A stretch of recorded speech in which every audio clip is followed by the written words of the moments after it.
Olá, julho se despede com um novo recorde nas exportações brasileiras de carne, alta de 34% no mês. O preço médio da tonelada exportada é de US$ 4.400, de acordo com dados da Secretaria de Comércio Exterior. Foi um primeiro semestre de recordes nas exportações. O volume embarcado cresceu 29%, o que gerou uma receita 18% maior. Além da China, quem também comprou a carne brasileira? Quem pagou mais por ela? É o que a gente confere agora no Mercado Pecuário DBO.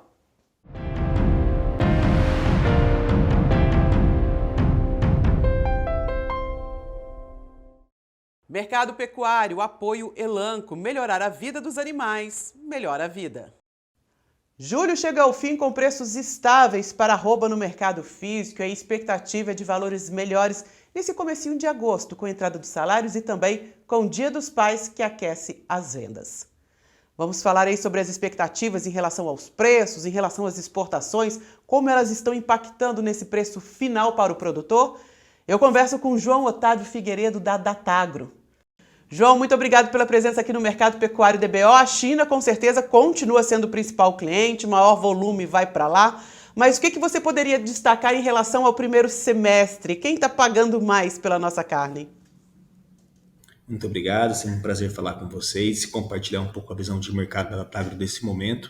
Realmente, a temporada de 2024 tem sido um ano muito especial para as exportações de carne bovina do Brasil. A gente, graças a Deus, esse ano não teve nenhum evento sanitário, né, como algum problema com cefalopatia espongiforme bovina, não teve nenhum impedimento de exportações de carne do Brasil.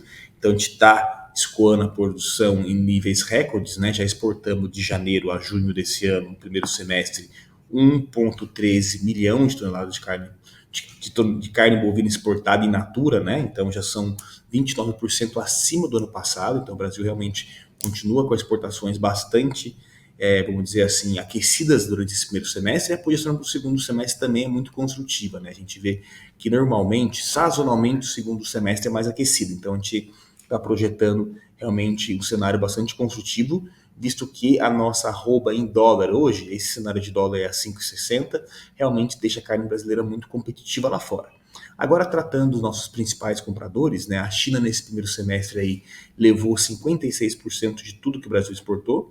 Ela perde um pouco de relevância comparado ao ano passado, que a China nesse primeiro semestre tinha levado 61%, então o ano que o Brasil expande as nossas exportações, a China perde um pouco de relevância, isso é um ponto positivo. O Brasil cada vez busca diversificar os nossos compradores de carne. A gente inaugurou exportação esse ano para o México, para o Canadá, países que a gente não havia exportado.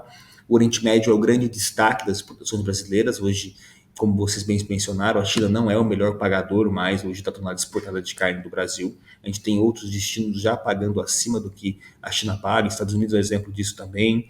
A gente tem mercados aí, Emirados Árabes, Irã, Argélia, entre outros, pagando mais. Mas é muito importante salientar que a China ainda faz muito volume. A gente não consegue destinar todo esse montante de carne que vier para a China para outros destinos alternativos como esse. Então, apesar da China não ser o melhor pagador hoje, ela cumpre um papel muito importante no escoamento de toda a produção de carne do Brasil.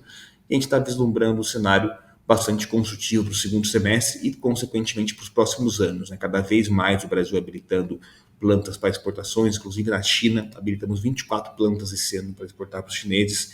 O Brasil tinha 42 antes, foi uma tacada só, mas 24 plantas que foram habilitadas de carne bovina. Então, realmente, um momento muito especial da proteína brasileira no mundo. Me dá um exemplo de algum país de outros valores, Oriente Médio, quem está pagando mais aí dessa lista? Independentemente do volume, quem coloca a mão no bolso? A gente pode citar aí, acho que Argélia, Irã, até o Chile, dependendo da negociação, pode encontrar preços melhores. Aqui a gente comenta que esses boi não é commodity, né? Por exemplo, o container que a gente exporta para a União Europeia é um container de filé mignon, por exemplo. É muito diferente do container que a gente exporta para a China, que é um dianteiro. Então, cada uma das geografias, vamos dizer assim, tem uma montagem das carnes que gostaria. Então, isso melhora o preço. Mas, como eu citei, tem bons exemplos, até o próprio Estados Unidos, né? A gente vê que os Estados Unidos aí, o Brasil nesse momento está conseguindo exportar para os americanos, para os norte-americanos, até fora da cota, mesmo com um tributo mais alto, tá valendo a pena exportar carne para os Estados Unidos. Entre outros também, acho que Israel é um exemplo legal também, que paga super bem na carne do Brasil. E até o futuro da pecuária depende disso, né? Não só aumentar o volume da exportação, mas principalmente diversificar esses clientes em busca de quem paga mais. Sempre foi um desafio, né? fazer carne de qualidade e vender para quem realmente paga por ela? Eu acho que sim, mas é um desafio também que a gente vai diversificar. Mas hoje, se você pegar China, Coreia do Sul, Japão, essas três geografias já importam mais de 60% da carne do mundo.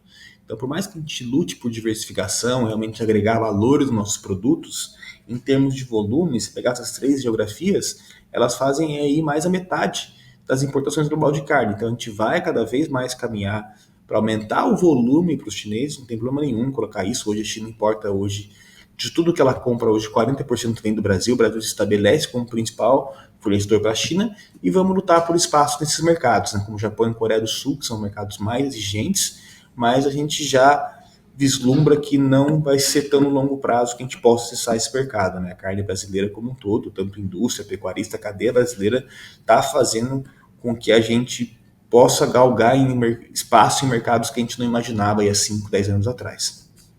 João, agosto praticamente aí, batendo na porta. Sobre o preço da arroba no mercado interno, quais são as estimativas, as expectativas para esse novo mês que começa? Acho que a gente vem experimentando ao longo desse ano um cenário de pressão de preço, né? Nosso indicador do Buracagro hoje registra uma queda de 6% ao longo do ano. Então, eu acho que é uma queda equilibrada, visto que a gente teve uma oferta aí acima de 25% no primeiro semestre, então realmente uma oferta aí que surpreendeu. O primeiro trimestre do IBGE divulgado, recorde histórico nominal. O primeiro semestre que a gente tem disponível em planta CIFS também recorde histórico nominal.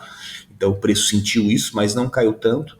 E de julho para frente ele começou a recuperar, né? A gente na Praça Base de São Paulo, a gente vê que as escalas ainda estão em patamares confortáveis, mas em algumas geografias começa a reduzir um pouco.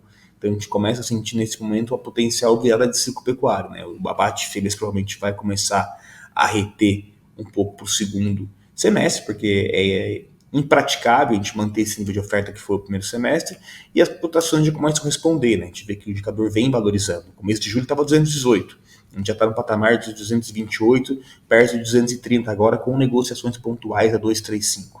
Então é um mercado que começa a ficar mais construtivo, mas também tem uma limitação de alta também, porque a oferta continuou bastante expressiva. Mas eu acho que o pior já passou. A gente vai encarar um segundo semestre mais construtivo, porque o fator mais importante desse ano, mesmo com uma oferta tão expressiva que foi esse primeiro semestre, a demanda está resiliente. Enquanto no mercado interno a gente experimenta um consumo aquecido, realmente os patamares de preço hoje no mercado interno fizeram que a população brasileira voltasse a comer carne no patamar mais pré-pandemia, carne bovina eu digo, e o mercado de exportação também está bastante aquecido, como a gente vê os indicadores do SESEX agora, né? A exportação acima de 30% do ano passado, então mesmo no ano super ofertado, a demanda está cumprindo o seu papel aí de absorver essa carne que o Brasil tem colocado no mercado, fazendo esse escoamento, a arroba já começa a responder, então acho que é um cenário construtivo de precificação para o segundo semestre. Aproveitando esse tema aí, que é o consumo interno, a gente recebeu aqui a pergunta do Matheus Costa. A queda do preço do frango pode atrapalhar o preço do boi nesse momento? Acredito que não. A gente teve realmente um caso sanitário no mercado de avicultura e já foi em boa parte já sanado. Dos 10 embargos que a gente tem de países, já liberaram 8. A BPA faz um trabalho incrível de monitoramento disso, então realmente o Brasil está liderando as exportações de carne de frango do mundo também, então tem cumprido esse papel. É claro que em algumas geografias cai muito o preço do frango em relação ao preço do boi, pode ter uma substituição, mas o preço da carne nesse momento já caiu acima do preço do frango esse ano, de carne bovina eu digo. Então a gente está com consumo bastante aquecido, eu não vejo preocupação em termos de demanda nesse momento, a gente está aí em patamares de emprego, níveis bastante, vamos dizer assim, construtivo, comparado desde 2014, 2015, a gente não tinha um nível de desemprego tão baixo no Brasil como nesse momento, e festas de finais de ano, a gente tem diversos fatores, sazonalmente o segundo semestre é mais aquecido, então a gente também vê como construtivo o segundo semestre em termos de demanda, que deve aí ajudar a dar suporte no preço da roupa. João, para agosto, então, estabilidade do preço da arroba, alguma positividade em aumentar esse preço? A gente veio de um julho muito estável nos preços e para agosto a entrada dos animais de confinamento pode sacudir um pouco. O que você espera? Acho que o mercado como um todo tem precificado um preço de cotação de arroba assim vamos dizer assim, equilibrada, né? A gente está num momento de estabilidade, mas com um pequeno viés de alta nesse momento. Isso está acontecendo já, a gente vê o diferencial de base encostando muito. A gente viu o gado ontem em Goiás, MS, Minas, já encostando nos preços da pasta base de São Paulo. Então isso é um sinal importante também. E outro sinal também que vê que os dados de reposição também pararam de cair, né? Porque alguns outros estados aí já não se encontra reposição tão barato quanto se encontrava no primeiro semestre. Então, eu acho que tudo isso está fazendo com que a cotação fique firme, mas a gente também tem uma preocupação porque vamos ver o nível de oferta de confinamento, né? Realmente, nesse patamar hoje, a relação de troca de saca de milho com boi, a conta está muito positiva para o produtor também. Então, quem está fazendo uma conta aí de relação de troca, fazendo a compra certa dos seus animais de reposição, comprando insumo hoje em maneira muito mais atrativa que se comprou nos últimos 2 anos, está com margens positivas para os confinadores também. Então, os confinamentos estão bastante carregados e devem fazer com que aí em agosto a gente tenha bastante boi saindo do coxo ainda, mas a gente vai ter essa retração aí no abate fêmeas. Acho que esse é o grande ponto para o segundo semestre. Quando tiver menos fêmeas, até os frigoríficos que praticam mais mercado interno vão atrás desses bois também e já está evidenciando isso, né? O preço parou de cair tem um tempo, inclusive está subindo, mas é uma subida assim, vamos dizer assim, moderada. Ela tem uma certa limitações, então o mercado deve operar de maneira equilibrada, mas com viés positivo até o final do ano. Obrigada, João. Volte sempre, querido. Muito obrigado, Juliana. Um grande abraço. Tchau, tchau. Se você está assistindo esse vídeo no YouTube, não deixe de curtir, de compartilhar e comentar. Se você tem dúvidas, mande pra gente no nosso Instagram. O endereço é @portal_DBO. Muito obrigada pela companhia. A gente se encontra. Tchau.